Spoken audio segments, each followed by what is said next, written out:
Yeah, me know. This is Kia Bamba, so we run the whole of Switzerland and the whole of Europe. And we run the whole of etc, etc. You don't know, devil shaman says so, me I back them to the max. And it's like some idiot so want to stop them from get a piece of the pie. Oh, I'm to no disrespect, gonna go and die. Yeah, me know. Kia Bamba, them up dubs, we play fast, I play slow, them up flows. Like nobody knows, them kill soul, no sound clash and dance all. And mash up stage shows, but some guys don't recognize, I realize. Welcome back. Only Friends on a Power Day here.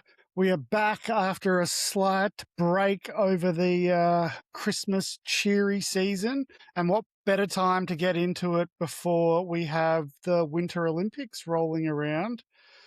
I'm here with my boy Lachy that recently featured in an episode and has lots of knowledge. He's attended Olympics before, former athlete manager of the man of the moment right now, Scotty James. And yeah, we thought, what better time to start getting back into talking about shredding than just before the Olympics and just after X Games, and a whole lot of froth around our boy Scotty James just wreaking havoc, breaking records, and becoming the most technical master of the super pipe that ever lived. Correct, he sure is. Welcome, Lachy. Thanks, mate. Thank you. It's nice to be here. Tell us about your recent hype with everything that's going on after the weekend. I'm the marketing manager for XTM Performance. We're the largest Australian-owned snow and outdoor apparel brand based here in Torquay. Started by 1988 Australian downhill Winter Olympian Pete Ferras. We're based here in Torquay, and we've been a Australian Winter Olympic team supplier of uniform for 18 years, through 6 Olympics now, I think, 13 medals, I'm pretty sure.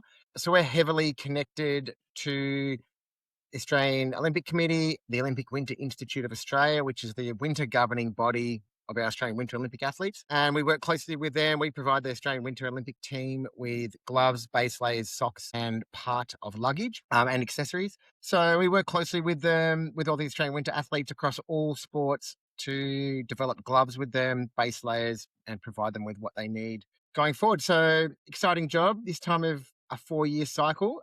And yeah, the 2026 Milano Cortina Winter Olympics start next week. We have 53 athletes in our Australian Winter Olympic team this year. The majority, about 60% is females. Yeah, I did see that. I think it's 63. Which is pretty amazing. 3% female. I think it was 53. 50 of the athletes are debutantes, so their first games. Speaking of Scotty James, it will be his 5th games, which is mega. Huge. He started, his first games was Vancouver 2010. Yeah. Which was a long, long time ago. And as a 15-year-old, yeah, with Brent Cox as a 15-year-old then too, Australian mogul skier. So Falls Creek royalty. the athletes arriving into Milan right now, the Australian Olympic Committee has what they call, the Australian Institute of Sport, has what they call the European Training Centre, which is a facility on a lake just near Lake Como. And it's basically a huge facility for accommodation, training, gym, strength and conditioning, diet, food, everything like that. And it's kind of like a check-in center pre-games that all the athletes arrive there, get all their uniforms from all the other suppliers and sponsors, get all their kit. And then this games in particular is quite spread out through the mountains of Italy. So freestyle skiing and snowboarding is in one venue in Livigno. Ski mountaineering is in Bormio. I think alpine skiing is there too. Sliding sports, bobsled, luge, skeleton, all that is on the other side of Italy. So it's actually quite spread out. Been a bit of a logistical challenge for the governing body to work out where everyone needs to be, accommodation. There's not one central athlete village like as is tradition. So the athletes, for example, at Livigno are sleeping in portable buildings based on an old airport runway about 2 kilometers out of town. So it's not the 5-star hotel that people think they might be staying in, but it's a temporary facility at that venue for the athletes. So quite spread out, but as I said, they all start at the European Training Centre to get all their gear. They're pumped up. By now, you would have seen, following any of the Australian athletes, you would have seen media coming out. They're putting up social media videos of getting their uniform, and they've been selected. They're all getting they're stoked. cheering. They're all pretty pumped. So exciting time for the athletes, and yeah, really strong team. We've got a lot of medal shots, a lot of medal favourites in there. So looking like it could be one of our bigger medal hauls ever, with a few star athletes, a lot of pressure on them to bring home a gold. So we'll see. I guess before we get into, the man who's just trying to, put the final tick off everything that he's done and, is absolutely phenomenal, and he doesn't even really need that to not go down as the best who's done it and the most technical who's ever done it. It's pretty awesome to see that not just a few Australians are doing really well, but the Southern Hemisphere is dominating, with New Zealand just having someone seeming to be podiuming in pretty much every kind of freestyle skiing or snowboarding event at the moment. And alpine skiing, Alice Robinson. Yeah. Alpine skier from New Zealand. She's had 2 or 3 World Cup podiums this year. I think she's sitting in the top 3 in standings, I'm pretty sure. She's a medal threat for GS, Super G. She's an absolute weapon and killing it this year. The Melville Ives brothers, there's a identical twin brothers, Cam Melville Ives and his brother Finn. One's a half-pipe snowboarder, one's a half-pipe skier. They not have come out of nowhere, but have risen very quickly, and both have medalled this season. This Cam, the snowboarder, last week did the first back-to-back triple corks in the half-pipe, and his brother, the skier, Finn, did absolutely monstrous back-to-back 16s in the pipe at X Games, and with amplitude in the heavens, absolutely roped it in. Unbelievable. So there's the down under. We claim New Zealand, and I think it's testament to New Zealand killing it with making parks and having a great training ground, and don't for forget athletes, and really challenging the terrain. golden girl of New Zealand snow sports, Zoe Sadowski-Sinnott. Of course, absolute one to beat. The progression of women's snowboarding has really been lifted by Zoe in the last few years, and she's a favourite. She won gold at slopestyle in the last games. She's a favourite to win it again. There's some stiffer competition this year with some other younger girls, but one to watch for sure. And was she 4th? She just she got 2 silvers at X Games. Yeah. Silver in slopestyle, and I think she got silver in big air too. So pretty massive week for her as well. So leading in, one to watch. Yeah. So let's get to it. I guess, knowing Scotty really well after kind of just missing out the last few Olympics, I think, to be completely honest, we were like, is he going to be able to still be at the top of that level and progress with, especially the Japanese crew just going ham and so much amplitude. And I'll be honest, I didn't think that Scotty would be where he is right now as a favourite, and I'm blown away. I think he's just, regardless of the result, he'll go down as pretty much one of the greatest of all time. Well, let's talk about Scotty first. He's in the news. He won the Lux Open last week in convincing fashion. And then he won X Games this week, just last weekend. Absolutely dominated and was the first person in history to land back-to-back switchback side 14 and a backside 14. No one's ever done that before. It was his 7th X Games gold medal in the pipe, equal to Shaun White. He an equal 8th gold, I believe, and his 11th X Games medal. He's absolutely currently the favourite to win gold. He's had a bronze in Pyeongchang, a silver in Beijing, and this is his final Infinity Stone, like Thanos. He's collecting the full set. If you've seen his recent documentary on Netflix, it's very much based around this is the final piece of his career, his lifelong career aspiration to win the gold. I was fortunate enough to be at the Pyeongchang Winter Olympics, working for Oakley, looking after managing Scotty for Oakley, and watching him standing front row, watching the men's snowboard halfpipe final is honestly a highlight of my life as a snowboard fan. Shaun White won that day. Ayumu Hirano from Japan was 2nd. Scotty was 3rd. The level of riding was just like, you watch sports like that on TV, but when you're standing there and you actually watch how high they go, and it was absolutely champagne Shaun White in his element. The hardest run he's ever done. 500 million people watching around the world, 20,000 people in the crowd. You're standing 5 feet back from the rope at the front in the media pen and watch him lay down the craziest half-pipe run that's ever been done up until then. Mega. So I still remember how hyped you were being there and watching that. That was, you were in your complete element. To see, Yeah. before Sean White dropped in, it was all the pressure he needed to. Ayumu Hirano was sitting in first. Sean White was about to drop in. He had an orange lens in his goggles and he was standing at the top staring down the pipe. And on the big Jumbotron near the crowd, that zoomed right in on his eyes. And he was all that pressure. He'd lost, didn't place at the last Olympics where he'd won 2 gold medals at the Olympics before that. All the pressure came down. Hirano was arguably the best halfpipe rider in the world that day. And Sean White eats pressure, evidently, for breakfast. because he did the hardest run he's ever done perfectly. And watching him see that score and just collapse and everyone was crying and I had a bit of a cry. And anyway, mega. But Scotty's up against Ayumu Hirano, who is arguably the most stylish halfpipe rider that's ever lived. And Ayumu had a big crash in Larks last week and hit his face and didn't compete decided to not compete in X Games this week. So, you know, is that an asterisk against Scotty winning? Maybe that Ayumu wasn't there. You know, it's all well and good to win, but you know, the best of the best want to win against the best of the best. So that event will be probably a showdown between Scotty James and Ayumu Hirano. It's going to be unbelievable. But another shout out to Australian superstar as well, Valentino Gazzelli. Yes. Much love to my boy Val. He's recently signed with XTM as an athlete for the next few years. He has a signature range of base layers, gloves and socks releasing shortly, so stay tuned for that. But Val has been on a tear. He's just come back off a year off injury of a knee reco.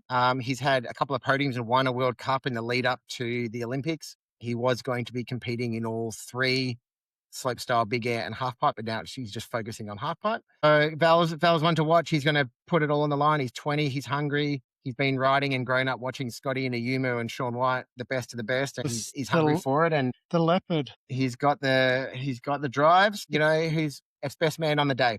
Scotty's got all the pressure in the world on his shoulders, and arguably he's the most technical halfpipe rider that's ever lived. The hardest, most technical tricks Scotty has mastered. So, you know, the Japanese guys all have massive tricks, and Ayumu's arguably one of the most celebrated and stylish riders that's ever lived in the halfpipe. So we'll see. It's going to be a massive event. And this, as we mentioned before, the Kiwi superstar Cam Melville Ives just did back-to-back triple corks last week. So all of a sudden we've got the Japanese team, who there's probably 2 or 3 medal shots in there. Scotty, gold medal favorite. Val, he's got a shot at it. And we've just had a New Zealand superstar roll into town, stamp his name in the X Games halfpipe with a never been done back-to-back triple corks. It's going to be mental. Like his halfpipe final is going to be at like one of the greatest winter sporting spectacles of all time. I'm so nervous about that event. Like I obviously would love Scotty to drop the mic and, you know,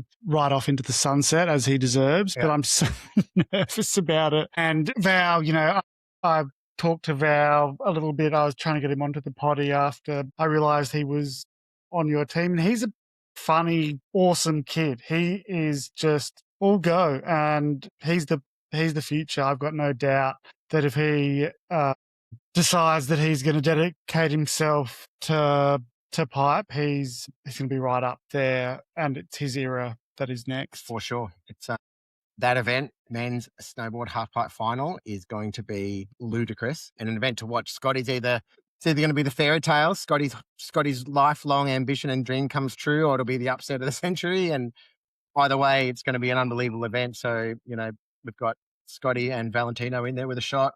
Let's see how it pans out. It's an amazing thing for Australia and the Kiwis to have so many options who are genuine podium threats. Speaking of which, I think it's very much worth mentioning the other young lady who is absolutely wreaking destruction on the freestyle scene. Indra Brown. 15-year-old girl from Sydney, from New South Wales. Yeah. Absolutely, you know, she's 15, so it's safe to say she kind of came out of nowhere just then. She all of a sudden podiumed like the first event. Yeah, her first ever World Cup, she got third. Yeah. Her second ever World Cup, she got second. And her third World Cup, she won. Yeah. So she's just gone, oh, I can do this. Oh, I'm growing in confidence. Okay. Now I'm a genuine Fun fact, Gold medal she's currently chance. leading the women's park and pipe overall standings for fifth. Yeah. And 15 on her first tour, or first ever year on the World Cup. Watching her compete, and she got second at X Games last week against, girls who have been riding half pipe on skis for a decade. Indra, full credit to her, just kind of looked like a kid who'd rocked up. She hasn't got a Red Bull helmet on. She's not covered in stickers and sponsors. And I actually think she got signed to North Face last year.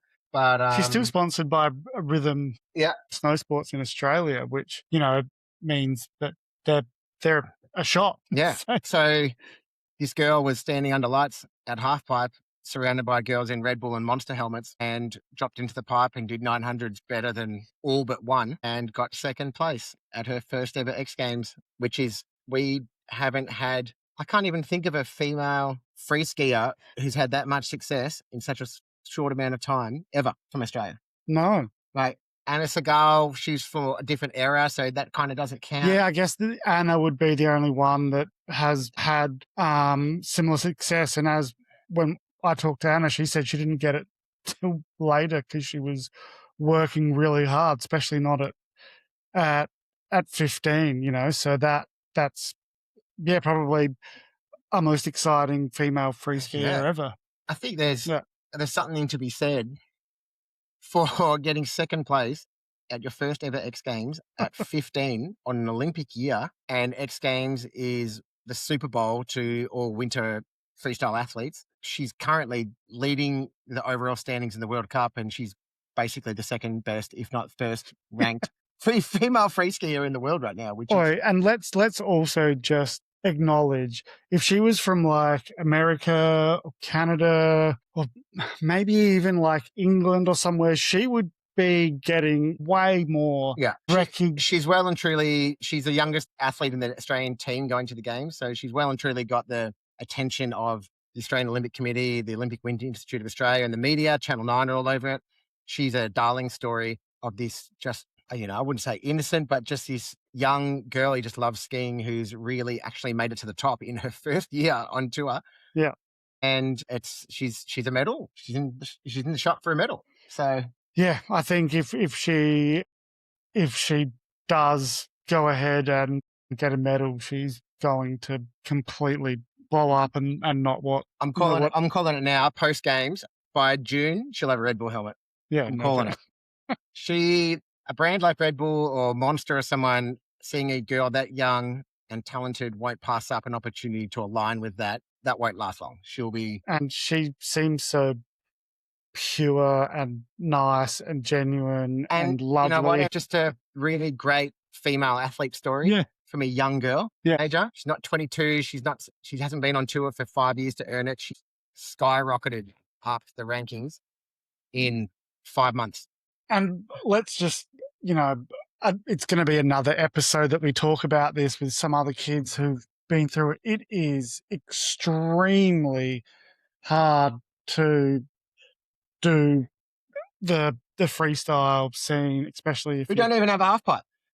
And to travel that world tour or to try and qualify or have the dedication to be on and push your body is extremely difficult, especially if you're from the Southern Hemisphere. She will. I also did work for the OWIA, which is the governing body of Australian winter sports. So I've got a bit of understanding about how the programs and the funding works, and I can tell you that Indra is going to get some funding out of the governing body, and they'll give her access to professional gym, the strength and conditioning coach.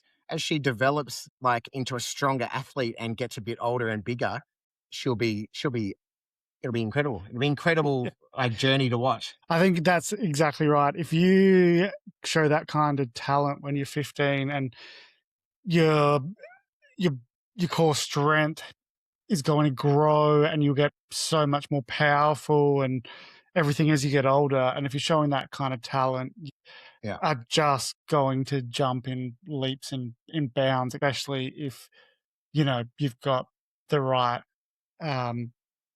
medical science and all that kind of stuff backing you. Which, sounds like she's definitely going to get, because she's a standout. She's got a lot to show. at the games, which is going to be massive.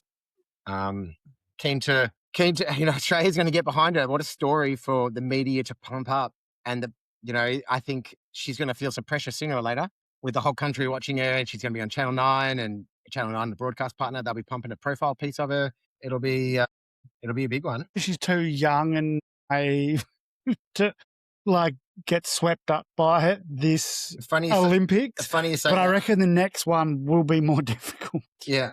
We thought that about the X Games. Maybe she did so well because all of the pressure and how big a show that is went a bit over her head. So she wasn't so caught up in the media and this is X Games, it's a Super Bowl of winter freestyle sport and all that stuff. She just went skiing and she did great. Look, you can when someone performs, you can analyze it however you want. At the end of the day, sometimes it's your day, sometimes it's not. Sometimes an inch cost you a mile. Sometimes you almost have the perfect run and it's a game of millimeters. I think her consistency has showed that she's going to be a long-term force to be reckoned with, and someone who we're going to be talking about for years to come due to her success at such a young age. Yeah. So obviously, we can't help ourselves talking mostly about the freestyle ski and snowboard humans. I guess I did want to touch on, who else is really strong medal chances. And of course, we're going to keep going with snowboarding while we're here. Yeah, go snowboard. Snowboard cross. We have had well-established snowboard cross program in Australia. Notable athletes, of course, rest in peace, Alex Chumpy Pullen, world champion, an absolute pillar on the snowboard cross circuit for a long, long, long time. And advocate even in passing and inspiration for generations. And a big mentor to a lot of the athletes still who are in the team. Like he really helped a lot of young kids join the Australian Winter Olympic team to navigate it. And no one, not just across snowboarding or skiing, surfing, and where he called home is just a good dude. And he's left a legacy. Had 2018, Jared Hughes won silver medal in border cross for Australia. He's just come back from a pretty hectic foot injury and has made the team just recently. So he's in. Not sure that he's in his greatest form, having had that pretty serious foot injury. I think he had plates in his foot.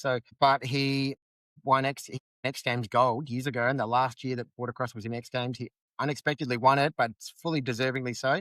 Fastest on the day and won a silver medal in Pyeongchang. But a surprise this year for border cross, Adam Lambert, who has been a staple on the border cross circuit for Australia for about 8 years now, is currently the world number one. Yeah, he's in form. He's in the form of his life. Everyone has always spoken very highly of his natural talent, and it seems that in the last couple of years, he's really pulled all of his strengths together, and he's an absolute jet on his snowboard right now. He's won his first World Cup a few weeks ago. He's the yellow bib leader on the snowboard cross circuit currently, and evidently a favourite for a medal. And if he keeps up this form and the pressure doesn't get to him, he's absolutely in with a shot, and that's a huge deal for him. His family, they're from Jindabyne. They own the snowboard store Cherry Power. Border cross is such a game of flow and being in the right zone and feeling it. And I think momentum is a huge 100% thing with border cross. So it's one of those things that you definitely want to be peaking at the right time. Cam Bolton is in. He's always super strong rider. He's always in with a shot and can take some super great results on the day. But a shout out to Belle Brockhoff, who is actually, was a pillar of our Australian snowboard cross team for a long time. She's just recently retired, announced her retirement. She's been battling a broken back that she suffered, I think, a bit over a year ago. She's decided to call it quits because she's been getting hammered on the circuit for the better part of a decade. So shout out to Belle. But other up-and-comers, Josie Baff, she's been a regular podium getter on the female side of snowboard cross. So absolutely, if Josie has a great day, and let's call her understudy, Mia Clift. She's super strong as well, next gen. But Josie Baff, Cam Bolton, Adam Lambert, Lambo they call him, absolute legend. They're in with a shot. So let's back them and hope they get it across the line. Very very exciting to have so many prospects, really, isn't it? Yeah, we've got a couple more snowboarders. Bronze medalist Tess Cody. Yes, Tess.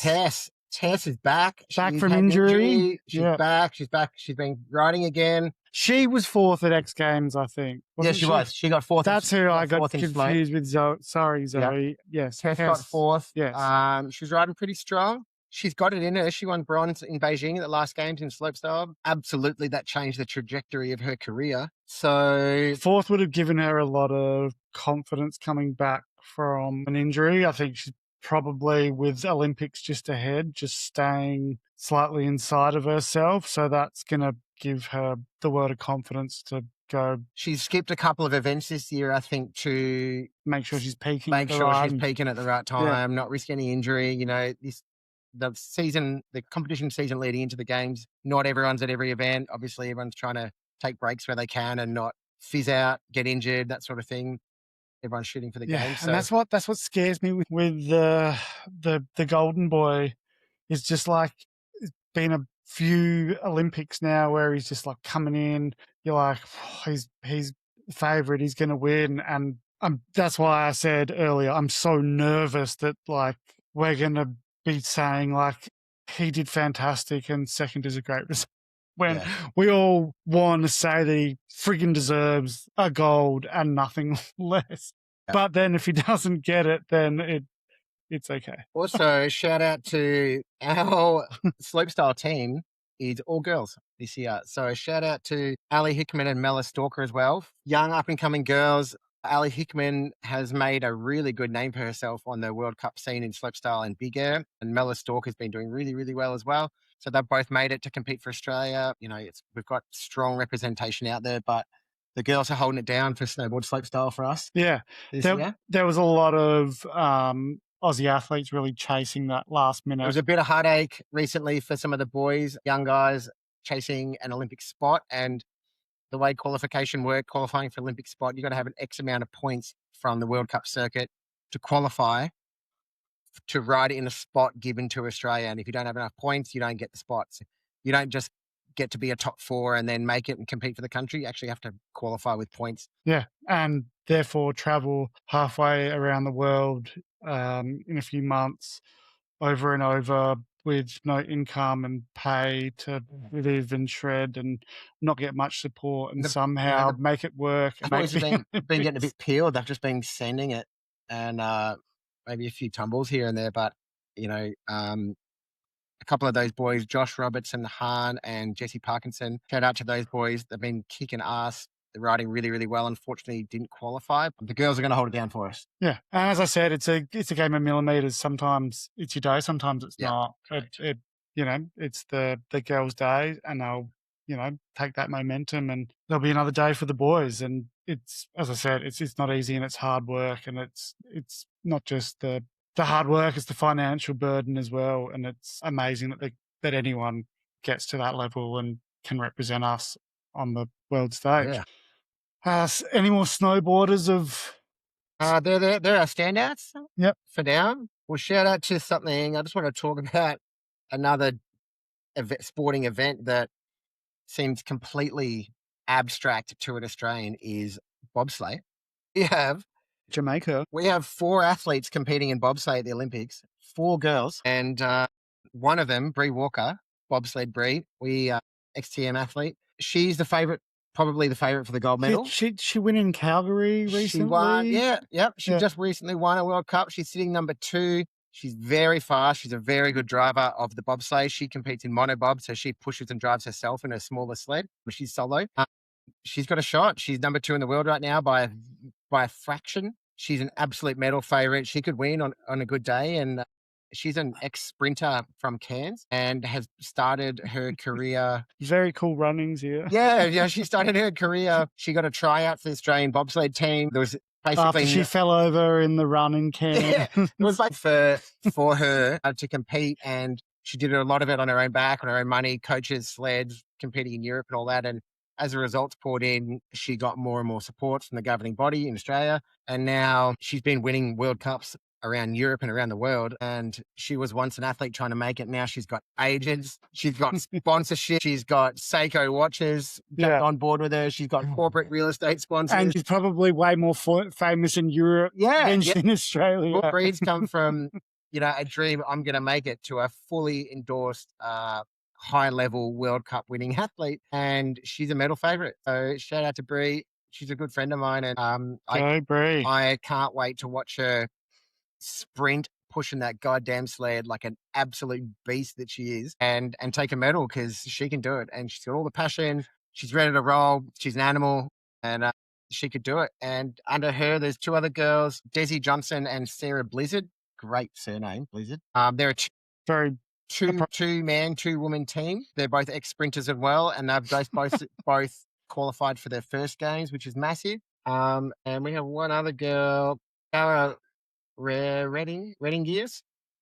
Kiara's in as well. So, as I said, we talked before about the team with mostly girls this year, 60% girls. We've got 4 girls in bobsleigh and 3 girls in snowboard slopestyle, absolutely holding it down for the countries with a couple medal shots in there. So it's for an obscure sport, like people around the world are shocked to hear that we have snow, let alone have 4 women on our bobsled teams for our country, competing at the games. The one's a medal favourite. Yeah. So mental. Yeah, that, as I said, is just something straight out of Cool Runnings ex-sprinters and everything. But you've got a dream and you need to have explosive power. I'm excited. Number one, to be a bobsledder. I fortunately get to follow lots of these. Obviously, I follow a lot of these sports through work, and that's part of what we do. But I'm excited for an Australian sporting fan to watch the Winter Olympics, just as a fan of watching some sport, and seeing Australians drive bobsleds. Someone sitting over with their fan, they're like, yeah, cool, let's watch some Olympics. We'll get behind it. And then there's our girls out there just absolutely ripping at the Olympics in boxing kangaroo, green and gold bobsleighs, and, all that. Like, it's going to be so sick. I foresee millennial parents making their kids watch it and then showing their kids Cool Runnings afterwards. What it does, we've got to watch Cool Runnings now. What this does for the athletes, especially like say the bobsleigh girls, is the better, if they have great success at the games, the hard work's done, but Australia will watch, and the more awareness around their event and them as athletes, the more funding they get, the more support they get, the more sponsors they get, the better they can do. So it's just this snowball effect. Planting a seed. As soon as the seed's planted and there's a bit of momentum, it's going to grow. And it's going to get momentum. Like, look at, especially, women's soccer is the greatest example of that, and the success it had because people just fucking watched it. Yeah. Like Brie having a sponsored by Seiko watches. Now she's in watch commercials and she's an Australian bobsleigh athlete. Like, it's not every day that you see that, it's not an everyday situation. So it's really cool that that's been coming to fruition for years, and she's finally getting support and everything she needs. And the results are showing that with more support and more funding and more sponsors and everything, she can perform at a higher level, and she's getting the results. Yeah, it's a different world out there with, especially in Europe and Canada and the Americas, how much eyesight there is on the winter athletes, where in Australia, they'll hit the headlines a little bit around the Winter Olympics, but it's... Especially, think about this, I think there might only be about 10 bobsleigh tracks in the world, round about, give or take, not much more than that, 10. And that's not many. Yeah, and Calgary's been around for a long time, and gnarly. Calgary's got one. There's every last Winter Olympics, I've had to build one there. There's one in Salt Lake. There's one in Vancouver at Whistler. There's one in Pyeongchang in South Korea. There's one in Beijing now. There's one in Cortina. So there's not that many around. Lillehammer's still one. There's some in Norway. So yeah, I think it's one of those things that gets built every Olympics and costs millions of dollars to run, and then ends up hemorrhaging. They just run. What are you going to do with a 2-kilometer concrete snake with a freezer built into it? That took a whole bunch of super gnarly engineering. Yeah. They just go to shit. One of those things, but then you look at a lot of Olympics and infrastructure built around it for a big influx, and a lot of the times it unfortunately goes to shit. Yeah, sure it does. But anyway, let's go on. I think biggest area that I'm frothy for next would be Jakara, local girl, absolutely get what she also deserves, I think. She's, been a world champion so many times and always seems to be the favourite. She just, probably needs to tick this off her list and walk off into the sunset as well. I think this Chikara's already got. She won the last Olympics gold medal. Chikara is a really close friend of XTM. She's from Barwon Heads, not far from Torquay. She's an extremely disciplined competitor. She, I think, Very strong athlete. She crushed the last Olympics and dominated women's moguls so hard at the last games. She basically was the first woman to ever start doing a 720, run. All the other girls had to catch up. She had it on lock and she won all 3 runs at the Olympics in the final. She dominated, just absolutely roasted the competition. Put on a clinic. On a clinic at the best moment of her life. Like the best time you could ever put on a clinic is at the Olympics, and she did it. She also she just won her 26th World Cup last week. She's the winningest Australian winter athlete in history. And Britt was really dominating before Chikara, but Chikara's just gone. Chikara's one generation newer than Britt, and they're close. She's just gone, but she's just gone nuts. She's an absolute weapon, and she, I think, 2023 her season, she won 14 out of 15 World Cups or something in straight. She won 14 in a row. So Chikara's back. I've seen her not long ago. She's an incredibly dedicated athlete. She's in shape. She's strong. She looks very fit. And how cool did you see her? Her super cool. I saw on her IG. She did some modeling, and she's like, she was on the cover of Vogue. Actually, and was in Vogue on high heels, trying to step into her skis. Yes, that was cool. She did a Vogue shoot last week, which is, she's got so much exposure. She was on the front cover of Vogue. She had a full fashion shoot in there, talking about who she is, powerful women, that sort of thing, and all power to her. She won the World Cup, her last World Cup a couple of weeks ago, leading up to the games. I'm calling it. She's going to win for sure because she's an animal and she's got another gear when it comes to comp time like that. Yeah, I'm calling her like the Steph Gilmore of moguls. There you go. Good call. And she's like kind of like cool and tall and like really like athlete looking like Steph. And just smiley and presents herself as a world champion. She kind of comes across as not to be fucked with, Yeah. I've been to a few Mogul World Cups with Jakaya back in the day when she was her first couple of years on tour, and she's a different beast now, and she knows how good she is. She's dedicated her life to be as good as she is, and she just puts on clinics, and she's a weapon, and she's gonna do damage at these games. And don't step into her zone when she's on. And that's very Steph as well, like Steph, the nicest human, but when you put her in the competition, she with style and grace destroys everyone. And I think that's kind of a really good.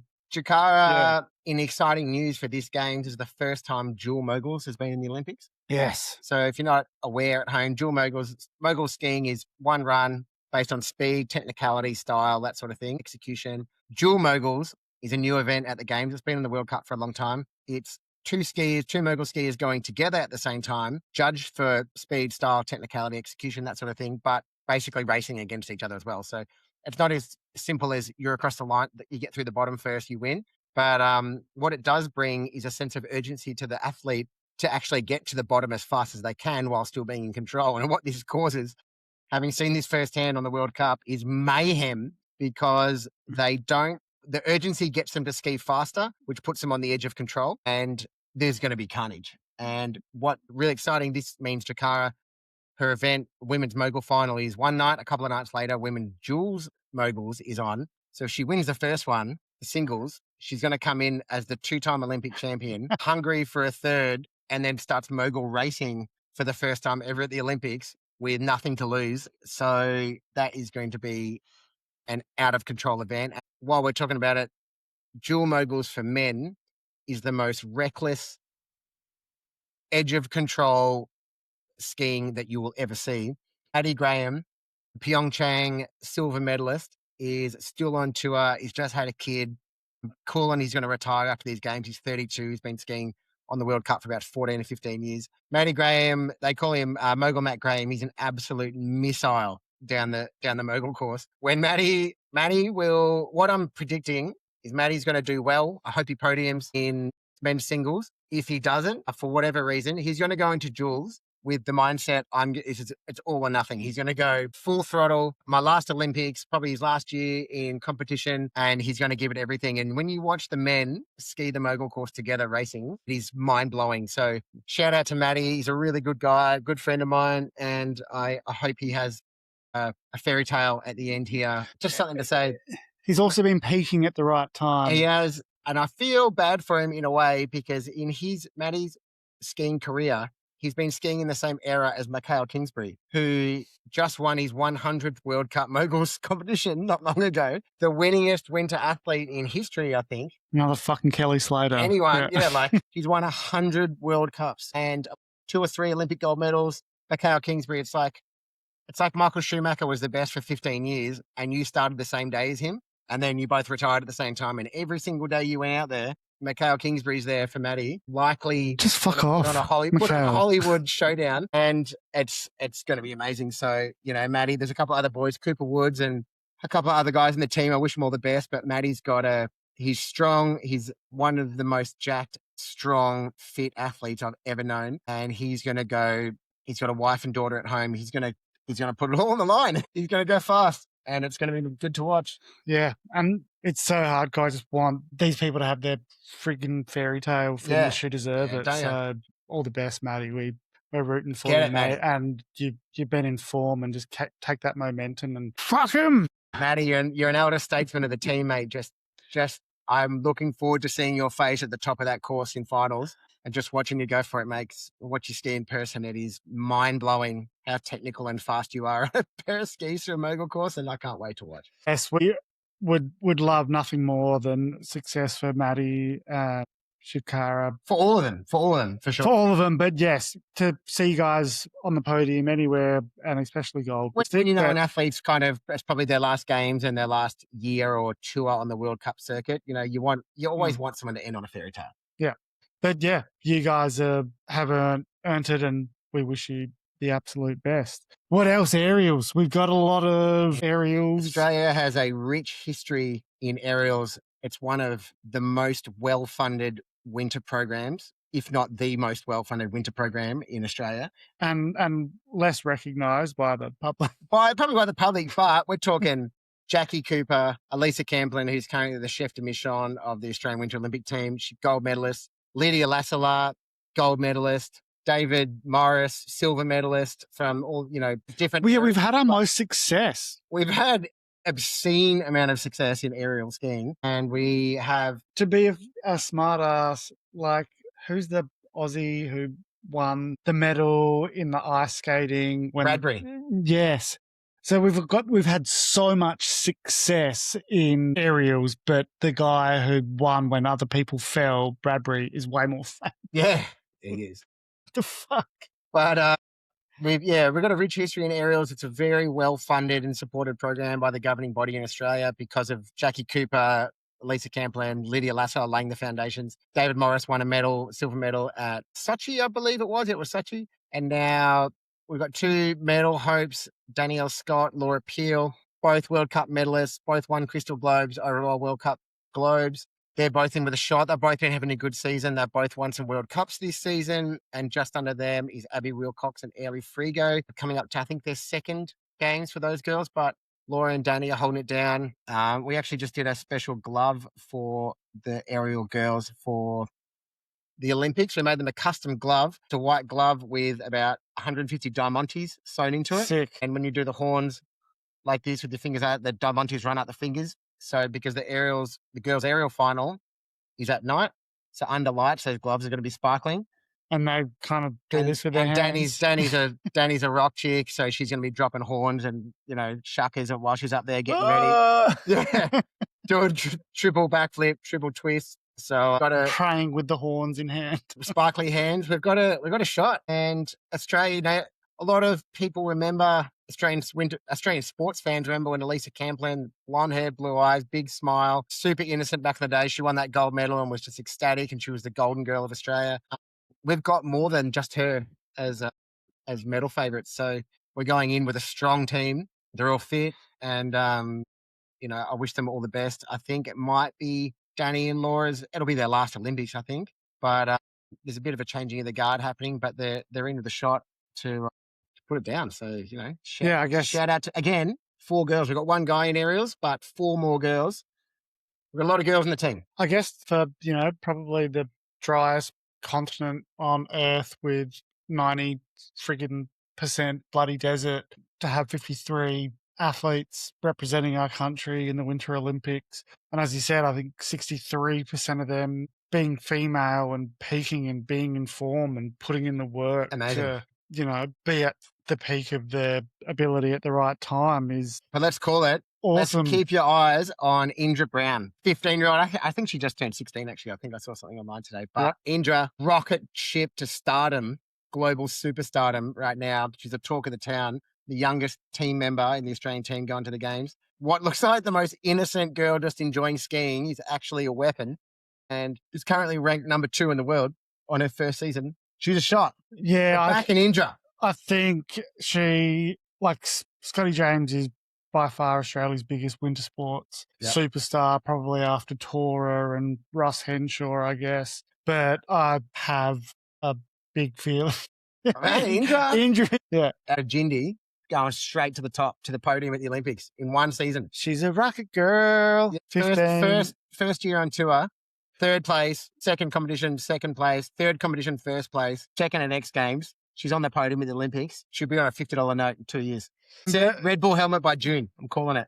Red Bull helmet by June. Red Bull will pick her up so fast. On a $50 note. The next Scotty James. Indra Brown. You heard it here first, and don't forget. We love her. Get it in. So I guess, we could continue on, but I think what we'll do is leave this here, and we're going to pick this back up mid-Olympics after a little update. How it's going, how we're performing, and we'll make this like a little bit of a mini series about the Aussies in the Olympics, because it's something to talk about, and then we'll get back to regular programming about talking shit when everyone in the Northern Hemisphere isn't so busy shredding pow and doing work.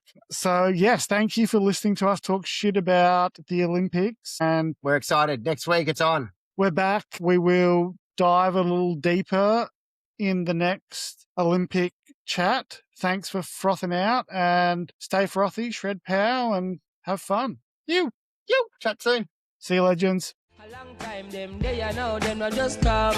And it's been a long while. Them want a piece of the pie. Whole heap of doublet and tune off a buy. Food fi feed them family, that's no lie. Any idiot little sound try fi test them, I go die. Them not give up. Look how long them a wait. A full time now, they get a slice of the cake. No sound fix because them bust through the gate. Through them play a good tune, and this a sound the paper rate. Them we mash you up. All over the UK, America and JA. People want Kia Bamba in a dance. Them no business could a friend or foe. Before them play, them want them advance. That go sell up them soul for no diamond and gold. People's fancy clothes.